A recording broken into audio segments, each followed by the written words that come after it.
Good morning, ভোর 4:25, বাস যাওয়ার জন্য রেডি। আপনারা চলে আসুন, যারা যারা বুকিং করেছেন তারা এক্ষুনি চলে আসবে। প্যাসেঞ্জাররা যারা বুকিং করেননি, কল্যাণী থেকে 4:25 সকালবেলা, দীঘা থেকে 11:40। দেখুন স্টাফরা রেডি হচ্ছেন, যারা যাবেন নিয়ে বাসটাকে। চলে আসুন সবাই।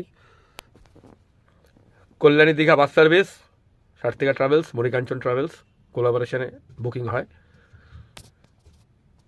আমি সম্রাট, ফোন নাম্বার স্ক্রিনে দেওয়া রয়েছে। WhatsApp ticket available, WhatsApp ticket নিতে পারেন বাড়িতে বসে। ফোন করুন। আমাদের রাত্রে কোনো সার্ভিস নেই। আপনারা অনেকে নাইট সার্ভিস খোঁজেন, আমাদের কিন্তু রাত্রে কোনো সার্ভিস নেই, ঠিক আছে? এটা মাথায় রাখবেন। টিকিট লাগলে তবেই ফোন করবেন, অযথা কোয়ারি করবেন না ফোন করে। ধন্যবাদ।